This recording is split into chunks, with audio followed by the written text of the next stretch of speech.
अभी आप लोग सुन रहे होंगे कि पूरे इंडिया के अंदर हीट वेव्स चल रही है, वो तो आपकी नॉर्मल हीट वेव्स है, लेकिन आज मैं जिस पॉइंट का डिस्कशन कर रहा हूं that is the marine heat waves, मतलब बेसिकली जो हमारे एक्वेटिक एनिमल्स है, ठीक है, उससे रिलेटेड ये मुद्दा है। तो एक छोटा सा क्वेश्चन दिखाता हूं, क्योंकि एनवायरमेंट का पार्ट है, इससे रिलेटेड क्वेश्चन आने की प्रोबेबिलिटी है, फिर मराइन हीट वेव्स वाला पार्ट भी अपन डिस्कस करते हैं। तो इसी से रिलेटेड एक छोटा सा क्वेश्चन मैंने बनाया है, वो क्वेश्चन पहले आप देखिए और इससे रिलेटेड सारी चीजों को आप आंसर कर सकते हैं। देखो ये क्वेश्चन है, कंसीडर द फॉलोइंग, ठीक है, सब लोग क्वेश्चन देख सकते हैं। कंसीडर द फॉलोइंग, आपको क्या क्या कंसीडरेशन में करवाया मैंने यहाँ पे आपको कंसीडरेशन में करवाया है कोरल्स, उसके अलावा सी ग्रासेस, उसके अलावा जेलीफिश और उसके अलावा स्पॉन्जेस।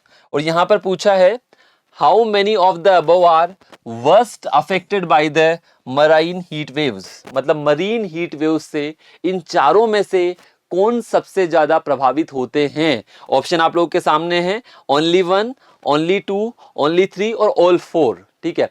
अब इसमें हमारी आदत होती है कि हम जनरली क्या करते हैं, हमें लगता है कि सभी प्रभावित होते होंगे, ठीक है, और जनरली बेसिकली होना भी चाहिए, लेकिन ये थोड़ी सी निटी ग्रिटी में यहाँ पे आप लोगों को सिखा रहा हूँ, थोड़ा सा डिटेल में लेकर जा रहा हूँ। जब मरीन हीट वेव्स की बात करोगे तो जब आप देखोगे ना समुद्र के सरफेस का टेम्परेचर अगर 4 to 5 डिग्री सेल्सियस से बढ़ जाता है, अब ऐसा बेसिकली कुछ वीक के लिए भी हो सकता है, कुछ महीनों के लिए भी हो सकता है, और जैसा क्लाइमेट चेंज देख रहे हैं तो हो सकता है सालों के लिए भी हो जाए। तो हमें लग रहा है सिर्फ और सिर्फ इससे एक्वेटिक एनिमल्स प्रभावित होंगे। आज आप देख रहे हो ना फ्रीक्वेंसी ऑफ साइक्लोन्स भी बढ़ गई है, क्योंकि जैसे ही सी सरफेस टेम्परेचर बढ़ेगा तो फ्रीक्वेंसी ऑफ साइक्लोन भी बढ़ेगी। और न केवल मरीन हीट वेव्स, न केवल बेसिकली एक्वेटिक एनिमल्स, इससे बेसिकली ह्यूमंस भी अफेक्ट हो रहे हैं। जितने ज्यादा इंटेंसिटी से साइक्लोन बनेंगे उतने ज्यादा कोस्टल एरियाज के लोग वहां से प्रभावित हो रहे हैं। तो यहां पर पहले तो इस क्वेश्चन का आंसर करो क्या होना चाहिए। तो आप लोगों ने ये तो पढ़ा ही होगा कि जो चीजें फिक्स जगह पर रहती है, जैसे कोरल्स वगैरह होते हैं, तो कोरल्स वगैरह पे बहुत ज्यादा इफेक्ट पड़ता है जब ज्यादा आपका सी सरफेस टेम्परेचर बढ़ेगा। कोरल ब्लीचिंग वर्ड आप लोगों ने सुना होगा, ठीक है, कोरल्स का कलर फेड होने लगता है, धीरे धीरे वो डाई होने लगते हैं, मरने लगते हैं, जब सी सरफेस टेम्परेचर आपका 4 से 5 डिग्री सेल्सियस से बढ़ जाएगा। तो आप देखो यहां पर सिर्फ और सिर्फ एक मुद्दे की बात यह है, जो जेलीफिश है, ठीक है, ध्यान रखना, यहां पर मैंने सबके बारे में लिख कर दिया है। 3 में तो कोई तकलीफ नहीं है, लेकिन कुछ ऐसे एक्वेटिक एनिमल्स भी है जिनका टेम्परेचर बढ़ने से उनको फायदा होता है, ठीक है। तो ध्यान रखना यहां पर इसीलिए लिखा है। पहली चीज तो मैं आपको मरीन हीट वेव्स को समझा देता हूं, जब तक सभी लोग अपना आंसर कर दीजिए कि आपके अकॉर्डिंग इसका आंसर क्या होगा, और फिर मरीन हीट वेव्स को समझ के इसका अपन आंसर करते हैं। तो ध्यान रखो कि मरीन हीट वेव्स की जब अपन बात करेंगे तो ये देखो कोरल का फोटो भी मैंने आपको दिखाया है।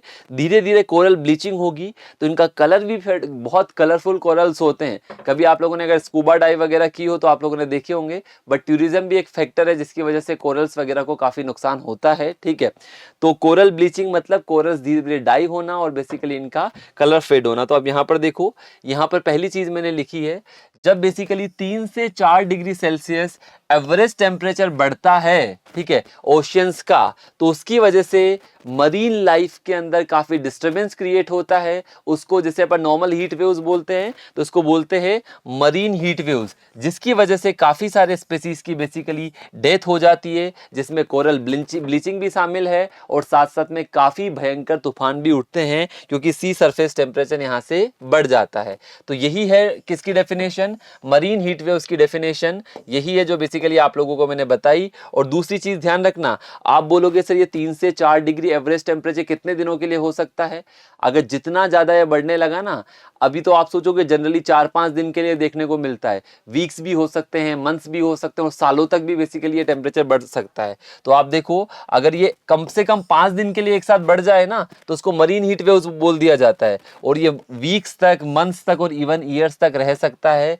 ऐसा बेसिकली डेटा दिया है हमारे नेशनल ओशियनिक एटमॉस्फेरिक एडमिनिस्ट्रेशन ने, और जितना ज्यादा रहेगा उतना ज्यादा डिजास्ट्रस होगा फॉर द एक्वेटिक एनिमल्स, ठीक है। तो इसके आप जनरल क्वेश्चन तो आप लोग कर ही सकते हो कि इंपैक्ट क्या होगा। मैंने आपको बोला इससे सारी की सारी फिश बेसिकली मर जाती है, बहुत डिवास्टेटिंग इफेक्ट्स होता है, काफी सारी जो एनिमल्स है एक्वेटिक एनिमल्स उनकी डेथ होना स्टार्ट हो जाती है। ये पूरी स्टडी यहाँ पर दी हुई है that is related to marine heat waves, ठीक है। अब यहाँ पर जो मुद्दा था, मैंने आप लोगों से क्वेश्चन पूछा था, तो यहाँ पर बाकी सबको तो होगा, बट जो आप बेसिकली जेलीफिश देखोगे उस पर इतना नुकसान नहीं होता, उसको फायदा होता है। तो एक्सट्रीम हीट बेसिकली मेडिटेरेनियन सी में भी देखने को मिली है। इसका जो यहाँ पर एक्सप्लेनेशन दिया हुआ है, कम से कम बेसिकली 9 कंट्रीज के अंदर ये सारी की सारी एक्टिविटीज देखने को मिली है जहाँ पे मरीन हीट वेव्स के इम्पैक्ट देखने को मिले हैं। जहां पर बेसिकली आप देखो, जब बेसिकली जितना ज्यादा वार्म होता जाएगा आपका ओशन, जितना ज्यादा वार्म होगा उससे क्या होगा, मरीन क्रिएचर्स बेसिकली डेंजर में चले जाएंगे। जो आपकी गैसेज है लाइक ऑक्सीजन है, जस्ट मैं यहाँ पर लिख के बता देता हूँ, लाइक ऑक्सीजन है, CO2 है, वो डिजोल्व हो जाएगी। बेटर एट कोल्डर टेम्परेचर पे अच्छे से डिजोल्व होती है, लेकिन जैसे जैसे टेम्परेचर बढ़ेगा ऑक्सीजन की अवेलेबिलिटी कम होती जाएगी और जो मरीन क्रिएचर्स है वो लगातार बेसिकली यहाँ पर मरते चले जाएंगे। बाकी इतना डिटेल में जाने की जिसमें जरूरत नहीं है, बस ये चीज बेसिकली आप लोगों को ध्यान रखनी है। जो भी मैंने यहाँ पर क्रिएचर्स दिए थे, किस पे पॉजिटिव इफेक्ट पड़ता है, देखो हाई वाटर टेम्परेचर की वजह से सबसे ज्यादा जो नुकसान होता है वो कोरल्स को होता है, ये छोटे छोटे स्पेसीज मसल्स को होता है, स्पॉन्जेस को होता है, स्टारफिश को होता है, प्लांट्स में जैसे सीग्रास वगैरह को होता है। ये बेसिकली ज़्यादा टेम्परेचर को टॉलरेट नहीं कर पाते हैं, तो इनको सबसे ज़्यादा नुकसान देखने को मिलेगा।